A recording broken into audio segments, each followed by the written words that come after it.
Shalom Bapak Ibu Saudara, selamat pagi. Kita berjumpa kembali dalam program Selamat Pagi Bapak. Saat pagi hari ini kita mau datang ke hadirat Tuhan. Kita mau siapkan hati kita untuk memuji, menyembah nama Tuhan. Terlebih dahulu kita akan berdoa. Selamat pagi Bapa, selamat pagi Yesus, selamat pagi Roh Kudus. Terima kasih Tuhan, saat pagi hari ini kami boleh bangun dengan badan yang segar, badan yang sehat. Tiba saatnya Tuhan, kami mau menyatukan hati kami untuk memuji muliakan nama Tuhan. Terimalah Tuhan setiap pujian penyembahan ini, biarlah menyenangkan hatinya Tuhan. Terima kasih Yesus. Haleluya Yesus, kita pujikan. Kami perlu Kau Tuhan. Kemanakah kami mencari kasih sejati? Kemanakah kami berseru saat badai datang menderu? Yang kami tahu hanya Kau yang mampu pulihkan segala sesuatu. Kami perlukan keajaiban-Mu, kami butuhkan sentuhan tangan-Mu. Kami tak dapat jalan sendiri, kami perlu Kau Tuhan.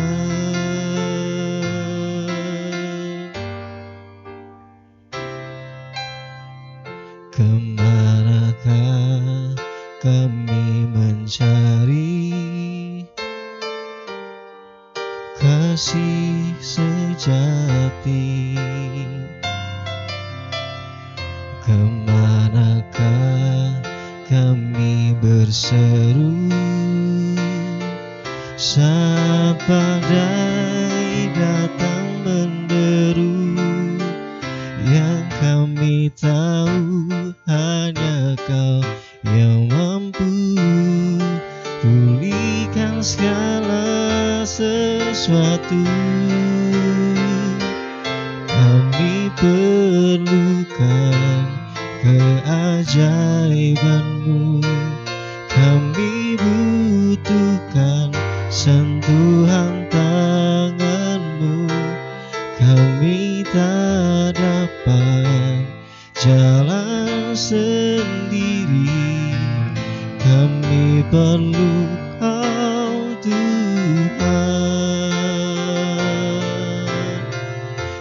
Kita pujikan dari awal. Kemanakah kami akan mencari Tuhan? Kemanakah kita akan mencari kasih Tuhan? Kemanakah kami mencari kasih sejati? Kemanakah kami berseru saat badai datang menderu? Yang kami tahu hanya Kau yang mampu pulihkan segala sesuatu. Kami perlukan keajaiban-Mu, kami butuhkan sentuhan tangan-Mu. Kami tak dapat jalan sendiri, kami perlu Kau Tuhan. Kami perlukan keajaiban-Mu, kami butuhkan sentuhan tangan-Mu. Kami dapat jalan sendiri. Kami perlu Kau Tuhan, kami perlukan keajaiban-Mu, kami butuhkan sentuhan tangan-Mu. Kami tak dapat jalan sendiri, kami perlu Kau Tuhan, kami perlu Kau Tuhan, kami perlu Kau Tuhan.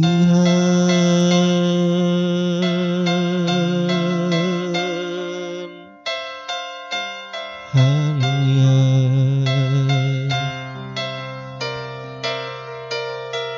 Sungguh Tuhan, kami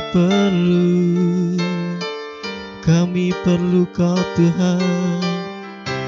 Oh, syukur,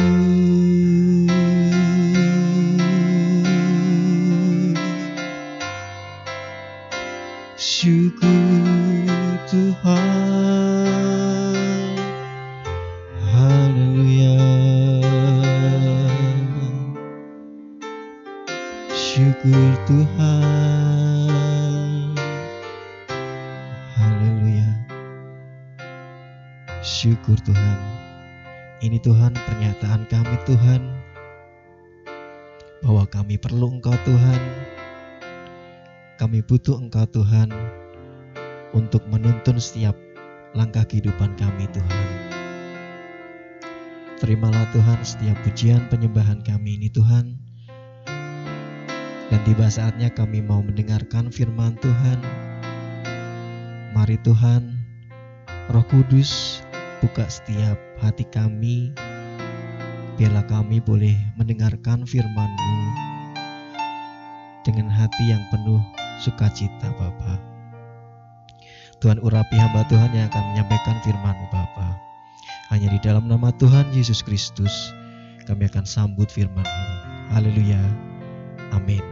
Shalom Bapak Ibu Saudara yang dikasihi Tuhan, berjumpa kembali di dalam program Selamat Pagi Bapa. Dan kalau di bulan Februari kemarin kita belajar mengenai Kristus adalah sahabat, Maret ini, mulai hari ini kita akan belajar mengenai Kristus adalah hikmat. Bulan lalu kita belajar banyak sekali bagaimana kita menjalin relasi persahabatan dengan Kristus, dengan Tuhan. Kita menghidupi persahabatan dengan Tuhan ini dengan mengasihi sesama manusia dan memastikan bahwa hidup kita memancarkan citra Kristus dengan cinta kasih seperti kasih yang Kristus berikan kepada kita. Nah, bulan Maret kita akan belajar Kristus adalah hikmat. Bagaimana itu semua kita akan belajar pelan-pelan bersama-sama mulai dari hari ini dalam program Selamat Pagi Bapa maupun juga khususnya dalam ibadah raya MCC. Nah, kita akan belajar bersama-sama dalam 1 Korintus pasal yang pertama ayat 30. 1 Korintus pasal 1 ayat 30 dituliskan demikian. Tetapi oleh Dia kamu berada dalam Kristus Yesus, yang oleh Allah telah menjadi hikmat bagi kita.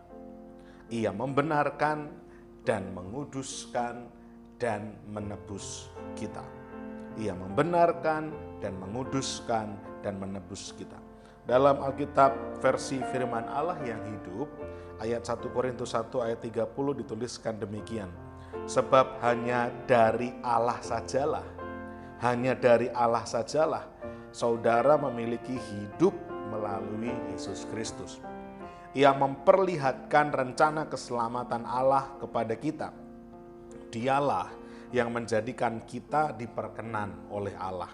Ia membenarkan serta menyucikan kita dan membayar keselamatan kita dengan mengorbankan dirinya. Nah, dari terjemahan baru maupun versi firman Allah yang hidup, kita bisa menarik ke satu kesimpulan untuk bisa lebih memahami ayat ini, bahwa kata-kata menjadi hikmat bagi kita memiliki makna memperlihatkan rencana keselamatan Allah kepada kita. Saya ulang sekali lagi, bahwa makna kata-kata Kristus menjadi hikmat bagi kita berarti memiliki makna demikian. Melalui Kristus ini memperlihatkan rencana keselamatan Allah kepada kita. Kata hikmat berarti memperlihatkan, menunjukkan, menyingkapkan rencana keselamatan Allah kepada kita. Kenapa disebut dengan memperlihatkan atau menyingkapkan atau membuka, menunjukkan rencana keselamatan Allah? Karena dalam Kolose pasal 1 ayat 25 sampai 26, Kolose 1 ayat 25 sampai 26 dituliskan, aku telah menjadi pelayan jemaat itu sesuai dengan tugas yang dipercayakan Allah kepadaku untuk meneruskan firman-Nya dengan sepenuhnya kepada kamu. Ini tulisan Rasul Paulus kepada jemaat di Kolose. Apa yang diteruskan dengan sepenuh hati oleh Rasul Paulus? Ayat yang ke-26, yaitu rahasia yang tersembunyi dari abad ke abad dan dari turunan ke turunan, tetapi yang sekarang dinyatakan kepada orang-orang kudusnya. Rahasia ini tersembunyi selama berabad-abad dari turunan ke turunan yang lain, disembunyikan, tersembunyi, menjadi rahasia milik Allah Bapa. Namun akhirnya Allah Bapa menyatakan rahasianya, membuka rahasianya, menyingkapkan rahasianya melalui pribadi Yesus Kristus. Oleh karena itu, ayat dalam 1 Korintus 1:30 tadi yang kita jadikan ayat tema kita di bulan ini, artinya bahwa rahasia yang tersembunyi dari abad ke abad ini, rahasia yang tidak dipahami oleh manusia, disembunyikan oleh Allah Bapa, ini akhirnya disingkapkan melalui pribadi Kristus Yesus. Sehingga Kristus ini disebutkan sebagai hikmat yang mampu menyingkapkan, membukakan, mampu membuat manusia bisa memahami betapa Allah Bapa sudah merencanakan rencana keselamatan ini dari jauh-jauh hari sebelumnya, dari waktu-waktu yang lampau, dari abad-abad yang lama sebelumnya. Allah Bapa sudah mempersiapkan itu semua dan dibukakan rahasianya melalui pribadi Yesus. Selama itu manusia mencoba untuk menyelamatkan dirinya dengan berbagai cara. Ada yang dengan berbuat baik, melakukan berbagai macam korban, penyembahan terhadap berbagai macam hal, karena pada prinsipnya manusia ini mencoba untuk mencari sesuatu yang bisa disembahnya. Manusia ini adalah makhluk spiritual, makhluk rohani. Rasul Paulus mengatakan bahwa kita ini adalah manusia rohani. Kita ini adalah makhluk rohani yang mencoba untuk mencari cara bagaimana bisa memenuhi kehausan, dahaga rohani ini. Sehingga manusia mencoba untuk melakukan penyembahan terhadap berbagai macam hal. Semua itu semata-mata dikerjakan oleh manusia untuk mencoba meraih Tuhan. Meraih pribadi yang tanpa batas. Manusia mencoba untuk memperoleh rasa selamat, rasa tentram, rasa damai. Manusia mencoba untuk mencapai keselamatan. Semua ini dikerjakan oleh manusia berabad-abad lamanya untuk mencari cara, mencari tahu bagaimana saya bisa menyelamatkan diri. Bagaimana saya bisa memperoleh kehidupan yang sungguh-sungguh hidup. Bagaimana saya bisa memperoleh kedamaian, sukacita, pengharapan dikejar oleh manusia dari abad ke abad. Dan oleh kemurahan Allah, rahasia ini dibukakan, disingkapkan. Oleh kasih karunia Tuhan, rahasia ini dibukakan. Betapa kita beruntung bahwa kita memperoleh kesempatan untuk memahami rahasia ini. Rahasia itu adalah pribadi yang bernama Yesus. Sehingga Yesus ini disebutkan sebagai hikmat bagi kita. Nah, bulan ini kita akan belajar banyak hal tentang Kristus yang adalah hikmat, Bapak Ibu Saudara. Bagaimana kita bisa memahami hikmat yang benar, bagaimana untuk kita bisa memperoleh hikmat yang benar itu, bagaimana untuk kita bisa terus peka dalam tuntunan hikmat dan seterusnya dan seterusnya. Nah, untuk mengawalinya, saya mau sampaikan bahwa Kristuslah hikmat yang sejati. Kristuslah hikmat yang sebenar-benarnya. Kebijaksanaan yang dari dunia ini tidak akan mampu mengisi kekosongan dalam hidup kita, Bapak Ibu Saudara. Tidak akan pernah bisa. Kepandaian, akal budi manusia, pengertian milik manusia sendiri, sehebat apapun hikmat-hikmat dari dunia ini, secemerlang apapun, tidak akan mampu bisa mengisi kekosongan dalam kehidupan kita.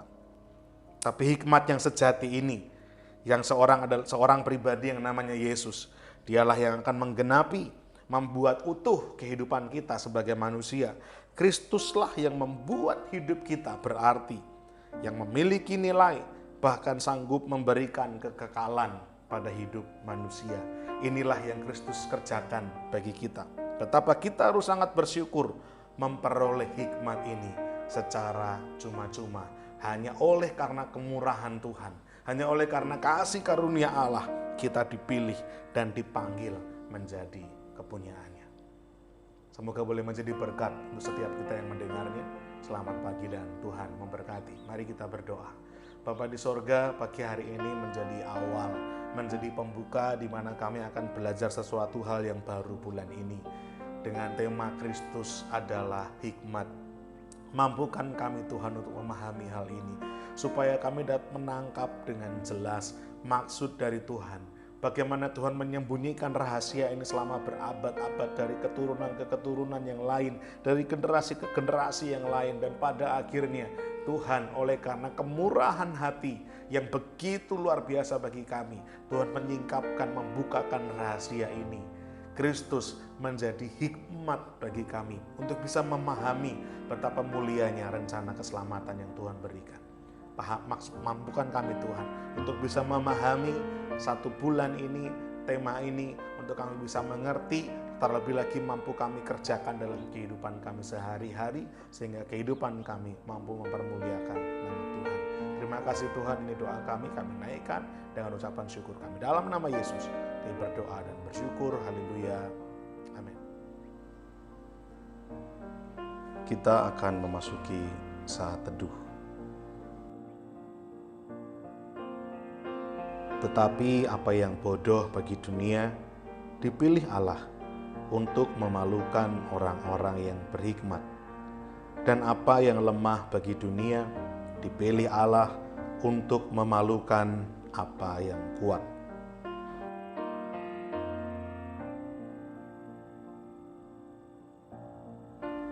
Dan apa yang tidak terpandang dan yang hina bagi dunia, dipilih Allah. Bahkan apa yang tidak berarti, dipilih Allah untuk meniadakan apa yang berarti.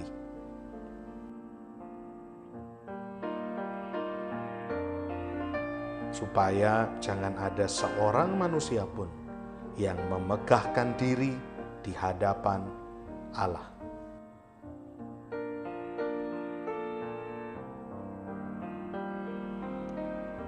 Tetapi oleh Dia, kamu berada dalam Kristus Yesus, yang oleh Allah telah menjadi hikmat bagi kita. Ia membenarkan dan menguduskan dan menebus kita.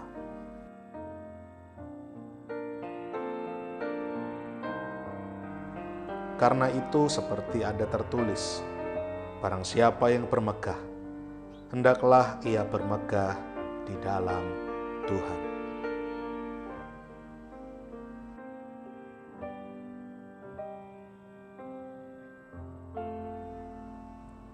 Kita akan berdoa untuk beberapa pokok doa.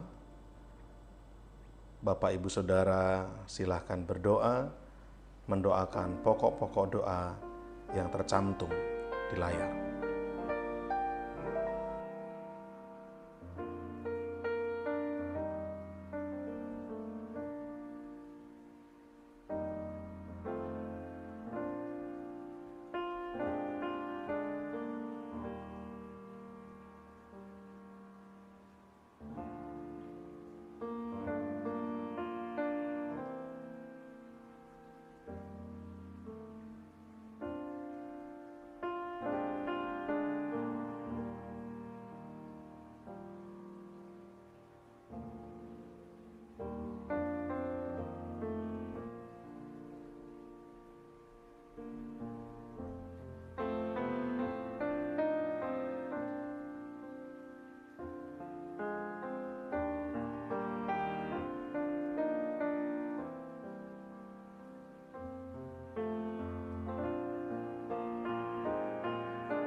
Bapa kami yang di sorga, dikuduskanlah namamu, datanglah kerajaanmu.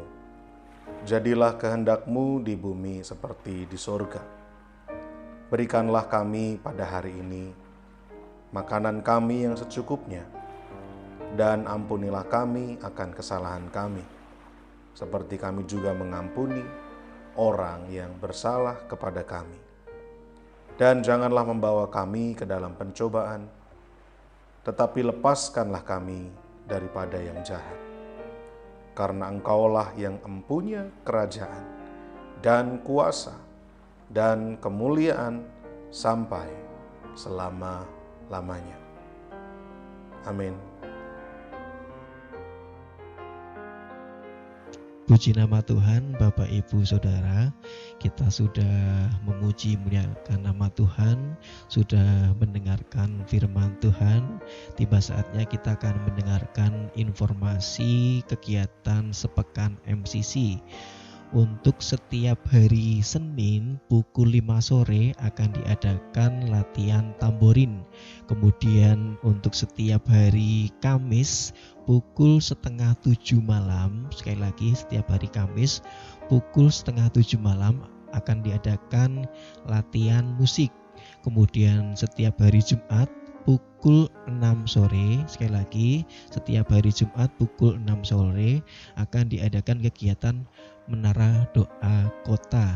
Kemudian setiap hari Sabtu pukul 5:30 sore akan ada kegiatan ibadah kaum muda remaja, dan kemudian setiap hari Minggu pukul 7:30 pagi ada ibadah sekolah minggu, dan kemudian di sore harinya pukul 5 sore akan ada ibadah raya MCC.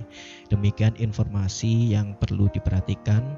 Kita mau tutup dalam doa untuk kegiatan untuk ibadah doa pagi di hari ini. Mari kita berdoa. Bapa Surgawi, di dalam nama Tuhan Yesus Kristus, terima kasih Tuhan. Tuhan sudah pimpin kami dari awal, pertengahan hingga akhir Tuhan. Kami bersyukur kami boleh datang ke hadirat Tuhan. Terima kasih Yesus, kami mau serahkan setiap aktivitas kami sepanjang hari ini dari pagi hingga malam ke tangan-Mu saja Bapa. Hanya di dalam nama Tuhan Yesus Kristus kami berdoa dan mengucap syukur. Haleluya. Amin.